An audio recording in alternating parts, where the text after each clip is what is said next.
because I want to make sure that you can, know what the heck I'm doing.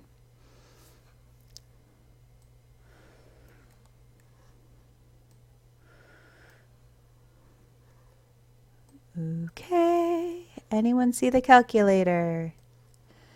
No one is there. I'm talking to myself. Okay, I'm going to assume you can see the calculator because I'm sharing my entire screen.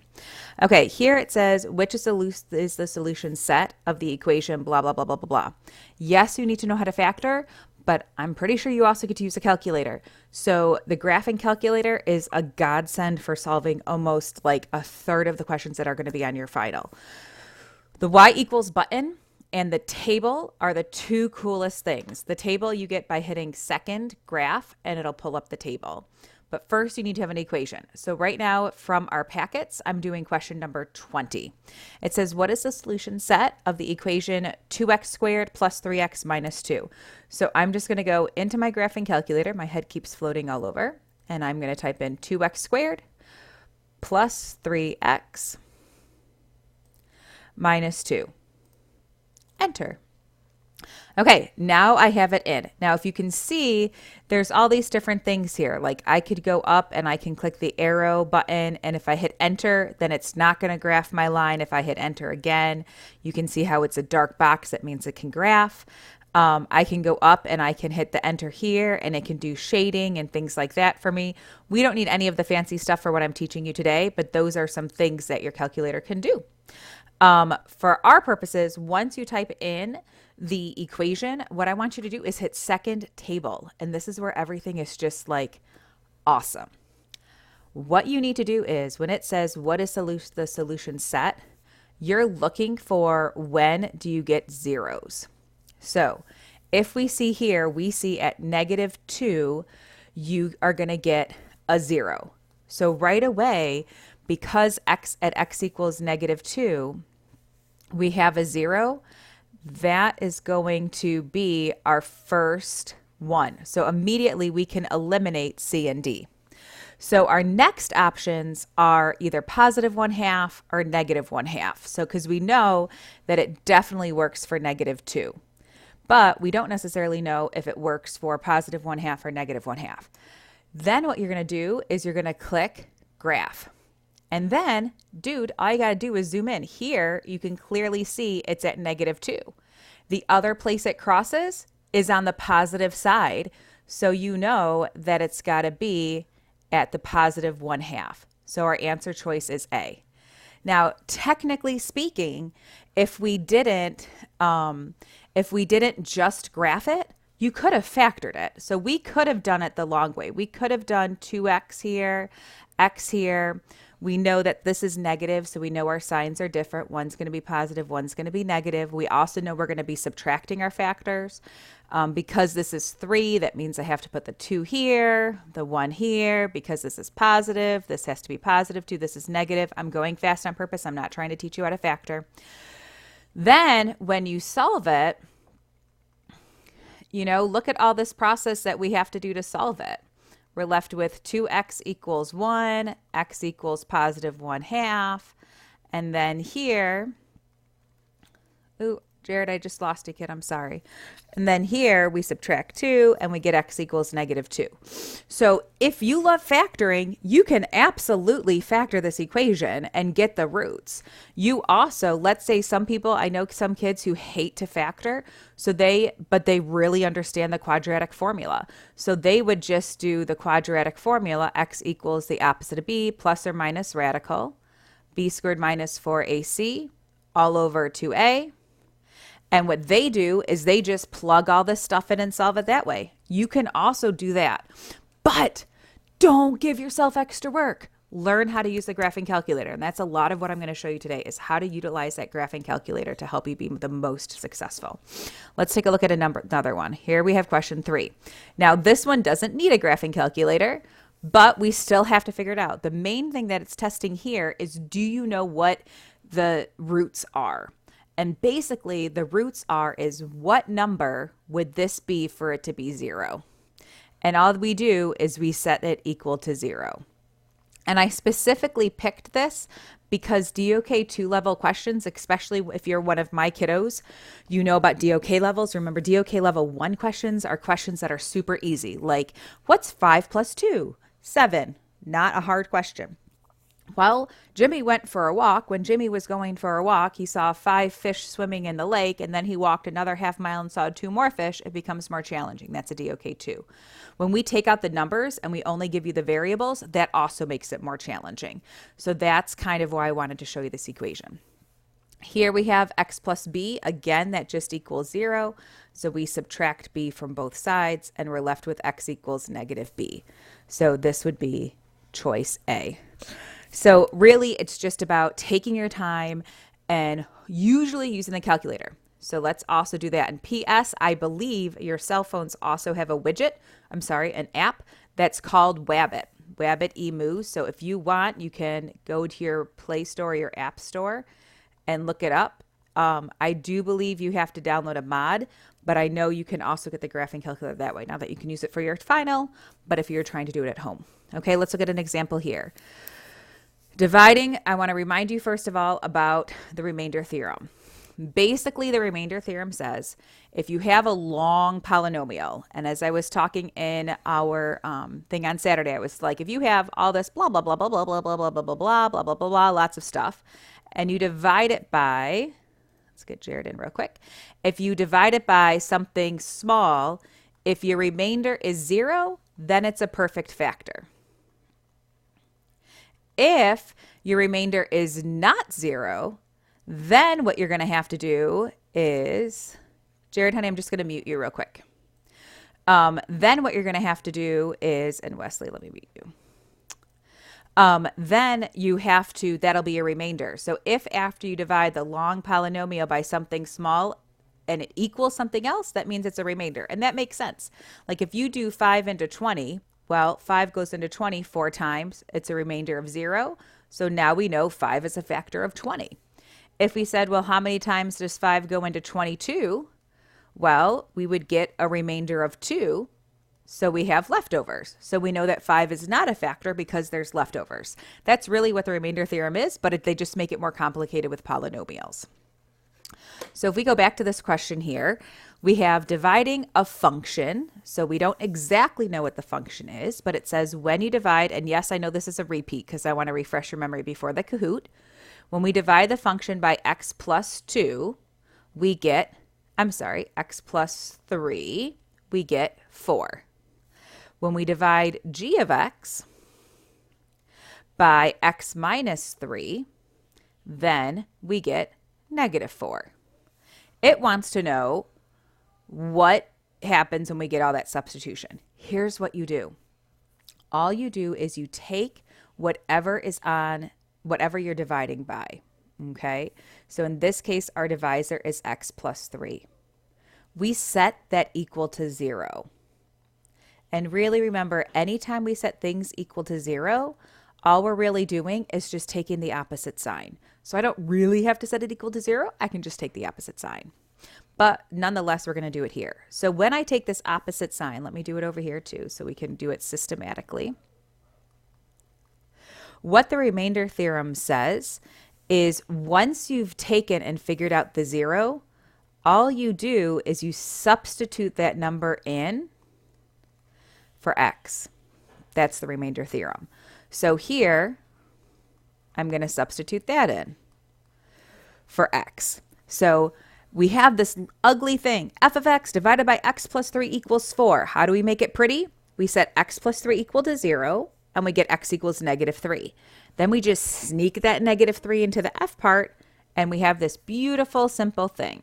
F of negative 3 equals 4. G of positive 3 equals negative 4. Then we look over here. Well, f of 4. Well, we don't have anything relating to f of 4, so it's not going to be choice D.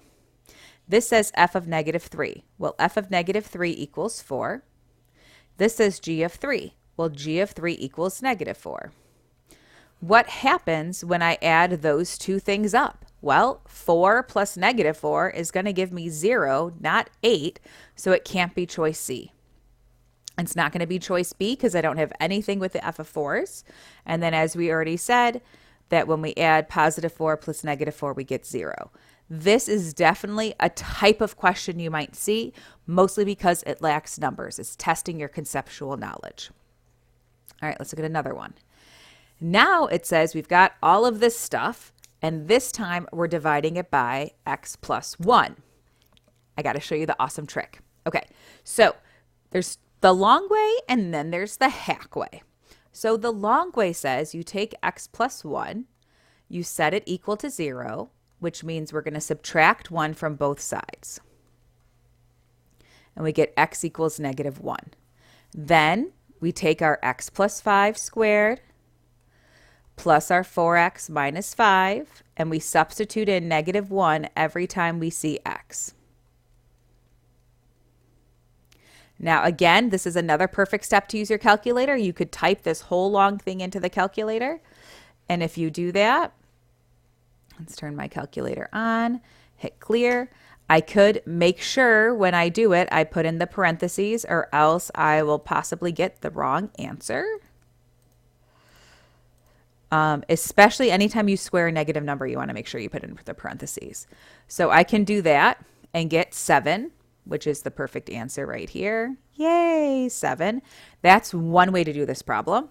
Here's the awesome way to do this problem. Go back to the y equals.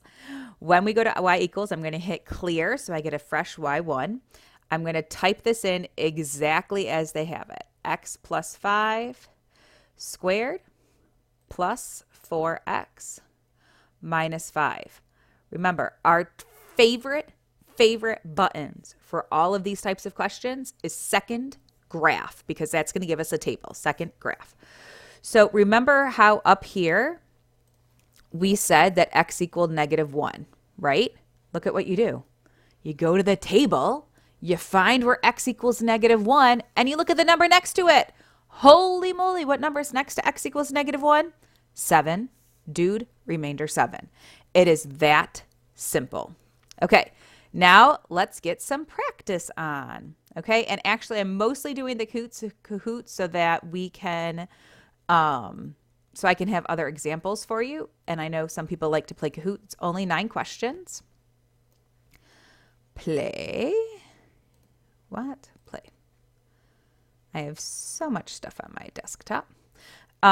We are going to do friendly name generator. We're not going to move forward. Friendly name generator is just to make sure no one puts, a funkity-dunkity name on here.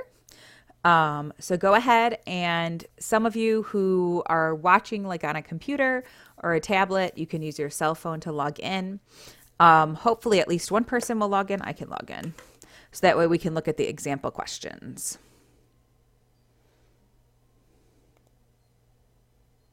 See, and I thought y'all be so excited about Kahoot.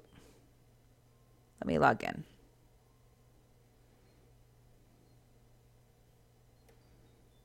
Yay, Yellow Frog. Thank you, Yellow Frog. Now at least we can start. So I'm going to start with one person, but you all can keep signing in because I really just care about the questions. Okay, remember our main thing is it's a factor if our remainder is 0. And if we get a remainder otherwise, then it's a problem. So the question is x minus 5 a factor of all of that? So I just want you to get in the habit of using your graphing calculator. All we do is type it in. X cubed plus 6x squared minus 7x minus 60. Now, what I care about is that x minus 5. Remember, x minus 5 really means that I'm looking for x equals 5. So I'm going to hit second graph. I'm going to go down to see if I can find when is x equals 5. Look at, see how that number is 180? So my answer is going to be no. Now we're going to skip because I just care about the questions. Okay, next. Ooh, people are actually playing. Let's look at the next question. Now we have x plus 3. I'll wait now. Okay, so now we have x plus 3. So really our x value that we care about is negative 3 because negative 3 plus 3 gives us 0. So now we look, and if we get 0, then we know it's a factor. So we go back to our graphing calculator. We type in x cubed minus 6x squared plus 11x minus 6. Now, you might have TI 83 or 84 calculators. If you have the 84 calculators, you're going to have to remember when you do the 3 to like move the arrow over. Okay, again, x plus 3. So our x value that we care about is negative 3. When I look at x equals negative 3, I get negative 120. So that means that x plus 3 is not a factor. It's not a factor because my remainder would be negative 120. Yay, we have a winner. Nice job. Let's see, yellow frog. Fantastic. All right, let's look at it again. Is x minus 1 a factor? Well, if we're talking about x minus 1, the number we care about is positive 1 because positive 1 minus 1 equals 0. So we care about positive 1. Now we type in our values. X to the third power plus 5x squared. And I know this would be a lot easier at school when you had graphing calculators to compete. Plus 2x minus 8. Again, second table. I care about positive 1. So when I look down here, I see that positive 1, my y value is 0. So yes, it is a factor because, ooh, y'all did that really quick. Great. Okay, next. Y equals, so we're going to type it in again. Okay, the number, the x value that we care about is negative 2. See, now I'm getting distracted. Let me just type it in. That way y'all can look at the table yourself without me telling you the correct answer. 2x cubed minus 5x squared minus 23x minus 10. All right, I'm not going to tell you the answer. You're just going to have to look at the table yourself. Is x plus 2 a factor? Yes or no?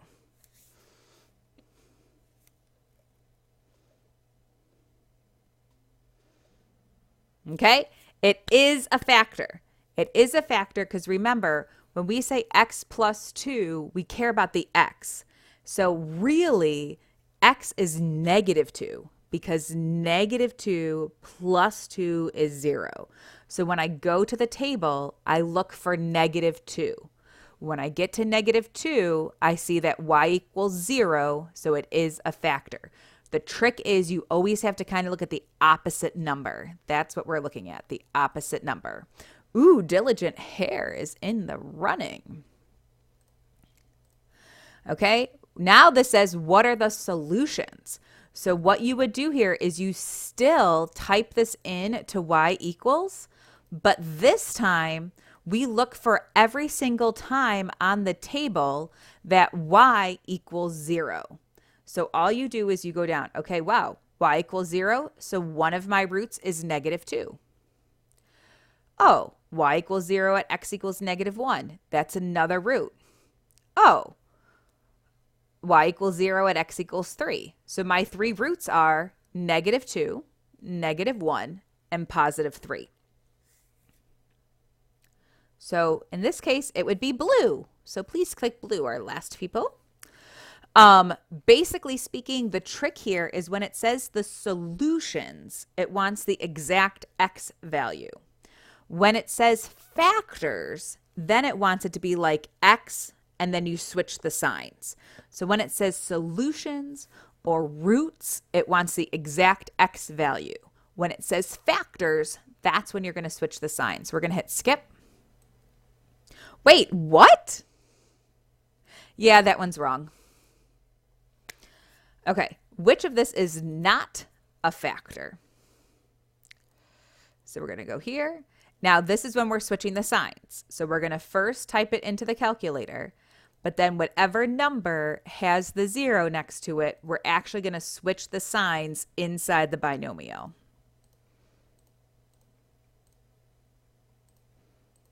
Okay, here are your pictures. So, which of those is the correct answer? Remembering that you have to switch the signs. So if it says x equals negative 4, which is not the correct answer, then the binomial would be x plus 4. If it was 0 next to x equals negative 5, the binomial would be x plus 5. So you're looking for where does it say 0, but because we're saying factor, you're switching the sign inside the binomial. So as it says, so there's actually two answers. There should be two answers for this one. It should be red and blue, because if we switch the signs for -3, we get x plus 3. If we switch the signs for -2, we get x plus 2.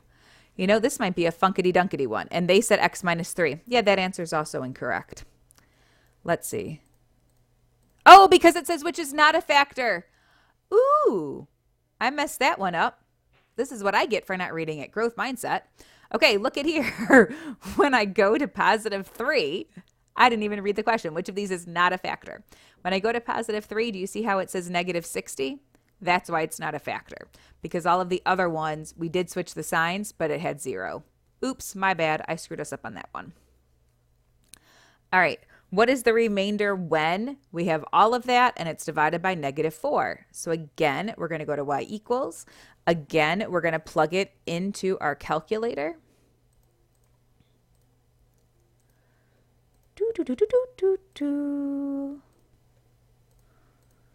And again, we're going to look at the table. But remember, because it's in the parentheses, the number I care about is the opposite. So if it says x -4, the number I care about is actually +4. So looking at the table, what is the y value when x equals +4?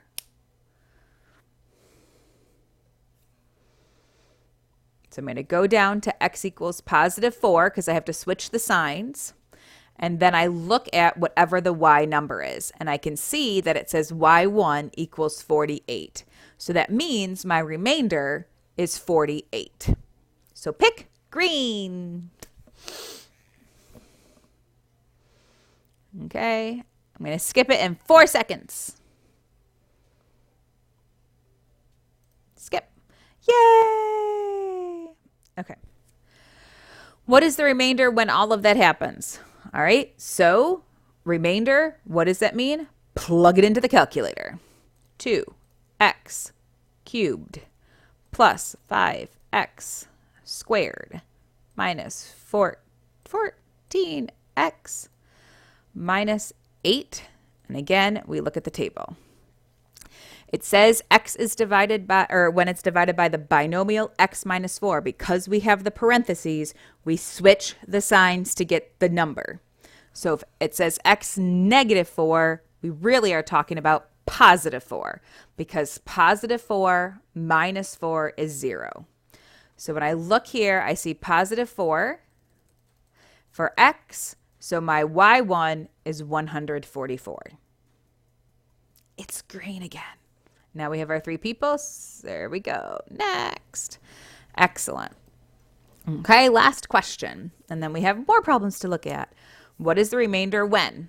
So anytime it talks about remainder, roots, we always are going to jump into y equals, plug it into our calculator. X to the 3rd power minus 6x squared plus 3x plus 10. I'm going to hit second graph to get the table, and it says by -1. So again, the -1 is inside the parentheses, so we're looking for the opposite number. What's the opposite of -1? +1. So that's the x value I care about. I care about x equals +1. So what is my y value when x equals +1? It's literally highlighted for you. Where's our 4th person? All right, I'm hitting skip. It's 8. Okay, fantastic job. That's the end of our Kahoot. Let's see who our winners are. Yellow Frog coming in 3rd place with 4 correct. Diligent Hare with 5 correct. And Joyful Newt. Congratulations. Okay, let's go back to math. All right, so now PowerPoint presentation up. All right, so that was the Kahoot. Next thing I want to remind you about is determining, great job, this time we don't need the calculator too much, is determining, is it an even power? What does the graph look like? Is it an odd power? Things like that. So if you came on Saturday, I told you that there's official things with end behavior and it's super confusing. So this is what I've kind of determined. This is my summary. This is a very important screen. If the polynomial is an even power, then you're either going to have a happy face or you're going to have a sad face. And this will make sense when we look at some examples. You'll have a happy face if the a value is positive. You'll have a sad face if the a value is negative. For the other one, if you have an odd power, then your graph is either going to start low and go high or start high and then go low. So let's look at some examples. We're not going to spend a lot of time on this because I did spend a lot of time on this on Saturday. It says the leading term of a polynomial function is ax to the fourth, and it tells you that a is less than 0. So first I notice that if I have ax to the fourth, I see that this power is even. So because this power is even, I'm either going to have a happy face or a sad face. So here you can see I have a sad face. Here I have something like a happy face. See, here's my eyes, my nose, my mouth. Here's my eyes, my nose, my mouth. Okay. Here I don't have a happy face or sad face. I have an increasing line. And here, if I connect my endpoints, I have a decreasing line. So because this is even, I know I have a happy face or a sad face, so I can eliminate, change colors, Michelle. I know it can't be this one or this one. Then it tells me that my a value is less than 0, so it's negative. So then I'm going to put a negative in front of my a. Anytime you have a negative a, you're going to have a sad face. Well, you're not going to necessarily have a sad face. You're going to have it going down. So it's either going to be a sad face, or if you have an odd power, it's going to be a downward angle. So the answer to this question is A. I know it's not mathematical. I know it's not scientific, but it works. Okay. I'm going to delete everything from here real quick.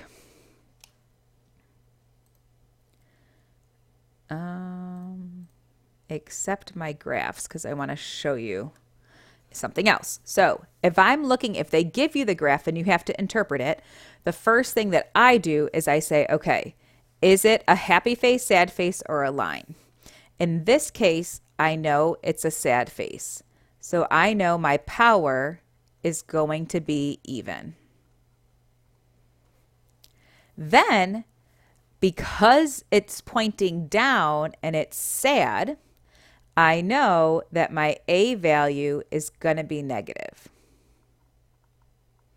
which is the correct answer. Here, I see a happy face. Because it's a happy face, I know that my power is even. Because it's happy, or because it's a face, I know my power is even. Because it's happy, I know my a term is positive. Here, this would be one funkity-dunkity smile or frown. So because it doesn't look like a face, this is going to be an odd power. So for example, it could be something with x to the fifth. In this case, because my graph starts low and gets higher, then I know that whatever my a value is, it's going to be a positive a because it starts low and gets high. Here, again, I don't have something that resembles a face, so I know that my power is going to be odd. Then I realize that it starts high and gets low, so my a term would be going down. All right, let's look at a couple other examples. Which of the following is a graph of this function? First, I have to count my powers. Here I have a positive 2. Here, nothing's written, so I have a positive 1. Here, nothing's written, so I have a positive 1. So I'm going to do 2 plus 1 plus 1, and that's going to give me a power of 4. Because I have an even power, I know I'm either going to have a happy face or I'm going to have a sad face. So immediately I can eliminate this one because it's not a face. And I can eliminate this one because it's not a happy face or sad face. Now I look at my A values. Well, here I have a positive, here I have a negative, and here I have a positive. Well, I know a positive times a negative equals a negative, and a negative times a positive also equals a negative. So I know that I'm going to have a sad face. It's got to be pointing down. So this would be my correct answer. All right, let's look at another one. We're going to ignore the problems and just describe the behavior. Well, no, I don't want to do it that way. See how this is A equals 3? All you do here is you plug in 3 for A. Here this says B plus equals 1, so we plug in B for 1. Here this says C equals -4, so we plug in -4 for C. Now, you could work on doing the roots and everything, or take out your graphing calculator, because we can actually graph this to get information. So I'm going to go to y equals, and I'm going to type it in exactly how it looks. Parentheses, x plus 3, parentheses. Parentheses, x plus 1, parentheses. Parentheses, x minus 4, parentheses. Graph it. All right, now I know what it looks like. I know it starts from the bottom and it goes up, so I can immediately eliminate this because it doesn't look like this and it doesn't look like this.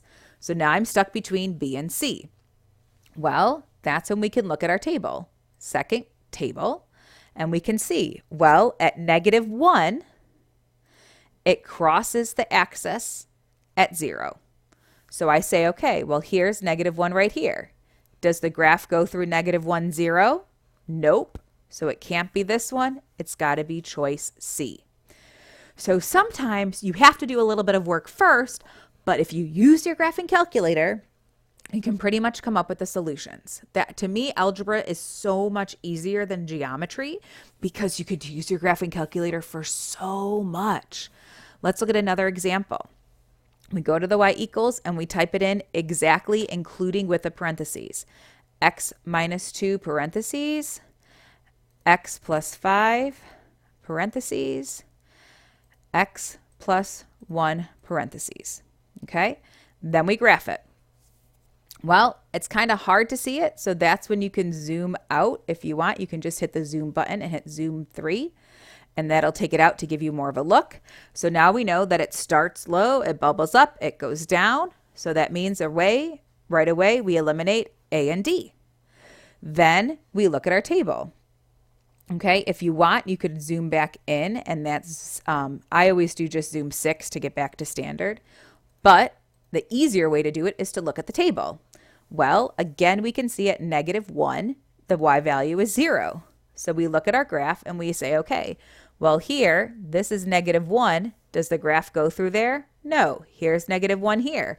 Does the graph go through there? Yes. So it's choice C. All right, a couple more problems. Here it says, how many real zeros does this function have? Let me make sure I'm right because I want to say, yep, I'm right. Okay. How many real zeros does this function have? Well, here's the fancy word real. See how this says x squared plus 16? Well, if I was to do x squared plus 16 and set it equal to 0, what would end up happening is I actually would have to take the square root of a negative number. Anytime you take the square root of a negative number, you actually end up getting imaginary roots. So those don't count because those roots are imaginary. Then I look at each of these other ones. Well, what's x minus 4 equals 0? Well, if we add 4 to both sides, we get x equals 4. Here I've got x plus 4 equals 0. Subtract 4 from both sides, and I get x equals -4. These two are my real roots because there's no I. So my answer is choice B. Okay, moving on. What are the zeros of this function? Okay, well, this one you could type it in, but to me, the easiest way to do this problem is to just set each of these equal to 0. And that's because the table pretty much only gives us whole numbers. The other thing I notice is here, my x isn't positive. I'm sugar shoots. My x isn't 1, my a value. So I know I'm going to end up having fractions. So immediately I'll eliminate C and D because I know this is going to turn into fractions. So I'm just going to set each one of these equal to 0. Subtract 16 from both sides. We get x equals negative 16. So that would be enough to stop right here. But to keep going, just in case kids need help, we add 3 to both sides. We get 2x equals 3. Divide both sides by 2. We get x equals 3 halves, which is check. That's good. And then this one said 3x plus 4 equals 0. So when we subtract 4 from both sides, we get x equals negative 4/3, which is correct. So sometimes you can just immediately notice, well, I have a value in front of one of my, for an a, so I know I'm going to get a fraction. So there's ways that you can kind of go about doing it. Next, a rational function is graphed below. Which of the following is f? Holy moly, this is not the problem I wanted to do with you.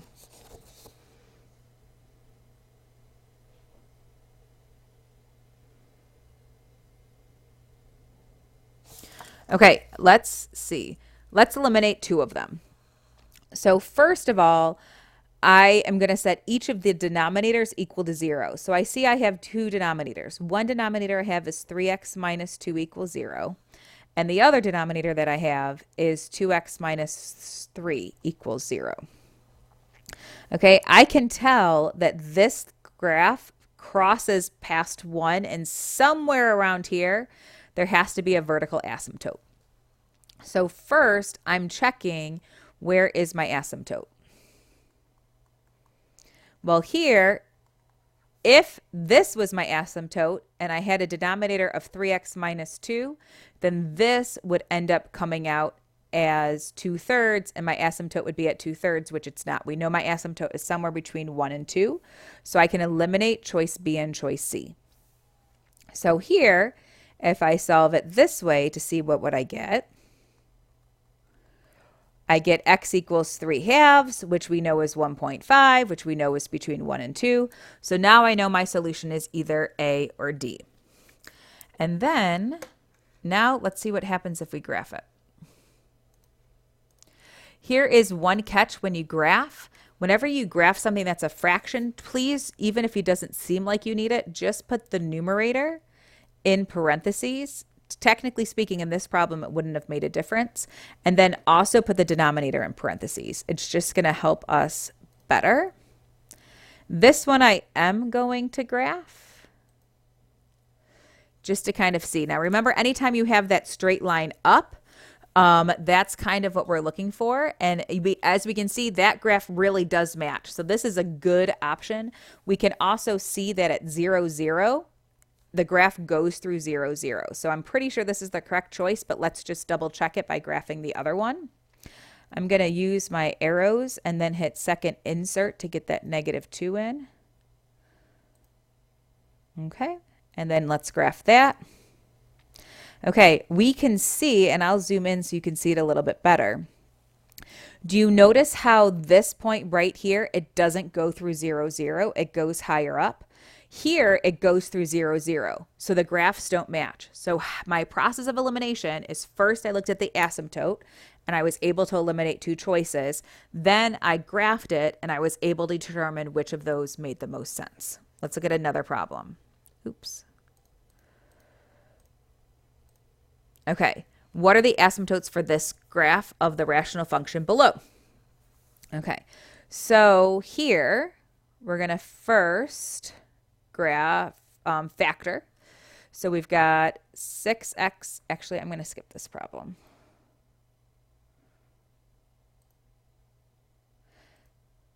All right, let's do 39. I just wanted to focus mostly on these last two questions, and then actually that's all I had for us to do. For tonight, I'll work on maybe putting another couple videos up on Monday, but let's just finish looking at just the vertical asymptotes. Okay, so a rational function is graphed below. Which of the following is g? We could type all of this in, but the other thing we can do is just check. We can see right here there's got to be an asymptote somewhere around x equals -3. We can see that there's going to be another asymptote somewhere around x equals +1. So right away, we can eliminate choice C because there's no asymptote at 0. Now we just have to set each of these bottoms equal to 0. So we've got x minus 1 equals 0. Well, that's going to give us x equals 1, so that's correct. Here we have 3x plus 9 equals 0. X equals -9. Divide both sides by 3. We get x equals -3, so that's a possibility. And then actually all of those are possibilities. So now we have to go back into graphing it. So we're going to go back to the y equals button. Hit clear. Again, remember the numerator always has to go into parentheses. Divided by, for the denominator, I'm going to double parenthesis it because I want everything that's underneath it to be in it. So I'm going to do x minus 1. Close the parentheses. 3x plus 9. And then close my double parentheses. And let's see. First, you know what? I'm going to check the table. See, oh, perfect. See how here it goes through 0, 0? Let's make sure. Oh, nope, that's good. All right, see at -1, it's 0. Here we have -1 at 0. We have an error at 1, so our answer is choice. We have an error at -3, so this will end up being our correct answer, choice A. Let's just double check the rest to make sure. So I'm going to insert and have this be x. Oops, hold on. X minus 6.